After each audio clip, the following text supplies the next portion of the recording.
Hey guys, JC here again with WEDGE Concepts.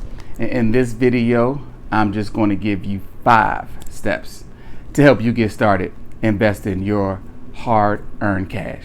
Okay, so let's go.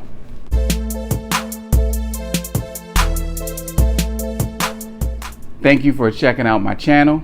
I've actually created this channel to provide you with information that will leverage your understanding as it relates to budgeting, credit, and financing. So go ahead, click the subscribe and the like button if you can.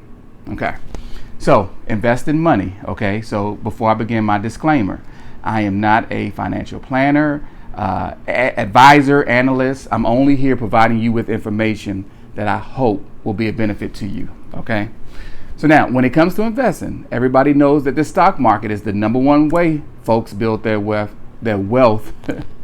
and save for retirement. So I've just come up with 5 easy steps that's going to help you get started today. Okay, now the first thing you want to do is you want to figure out if you want to hire somebody or if you want to do this on your own. And nowadays you have a couple of options, right? You can pay a financial advisor to actively manage your accounts, or you can go one of those robo-advisors, which is like a automated management service, or you can manage your investment yourself. Now, me personally, I use a robo-advisor, but I still meet with my Merrill Lynch guy quarterly just to try to track the progress, go over the numbers, and make any changes if needed.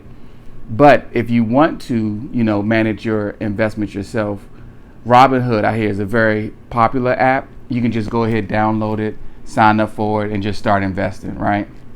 Okay, now the second step is you want to decide what your investing goals are. And most folks are investing for retirement, but you have those that invest for their kids' college tuition, or I've even heard of folks investing just to go ahead and, pay off their mortgage.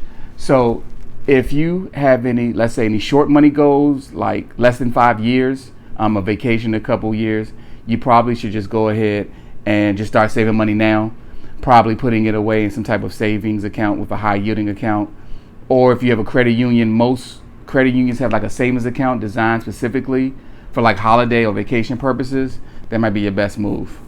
Now, the third step is to choose investments that's going to match your risk tolerance.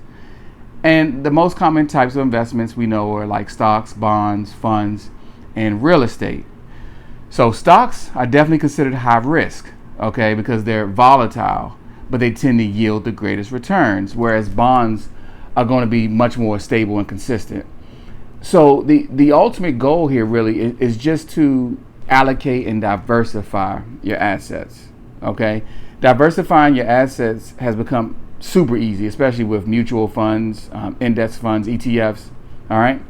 Now the fourth step is to look for an investment account when, like most folks in retirement lean towards the 401ks, like your also your traditional and your Roth IRAs, but you also have non-retirement accounts, okay? Sometimes called like taxable accounts, and these are good for things other than retirement. Of course, we can't forget about your college savings accounts, like the 529, which offers similar benefits as the retirement accounts. They're designed with the purpose just for saving for college. Now, the last step is just to go ahead and open an account, okay? You can either go to an online broker or use a robo-advisor. And online broker gives you all the freedom that you need, that you can manage your investments. You can buy your stocks, sell them as you like Robinhood, which is a cool app for that. And this is going to be good for those who want to, be in control and be hands-on with their investments. But when it comes to like robo-advising, your portfolio is built and managed by your risk and tolerance, your goals, your time horizon, things like that. And most of these use funds instead of individual stocks and bonds. They tend to charge annual maintenance fees and are pretty much ideal for folks like myself who prefer to be hands-off. I don't want to deal with it. So there you have it. It's pretty straightforward. It's just a quick 5 steps just to get you started investing. I gotta say though, it is strongly suggested that if you want to invest outside of your 401k, that you should have at least 6 months of an emergency fund put away before jumping into those murky waters. All right. So let's go ahead quickly recap. Number one, you just want to figure out if you want to hire someone or if you want to manage your investment yourself. Okay. Number two, you want to decide what your investing goals are. All right. Number three, you want to choose investments that's going to match your risk tolerance. Number four, you want to pick an investment account. And number five, you just want to open an account. Okay. So guys, I hope you guys found this information useful. Don't forget to hit the subscribe, pound the like, leave me a comment. Let me know if I've forgotten anything or if I should add something. Definitely check out my other videos and let's build together. Okay. Peace.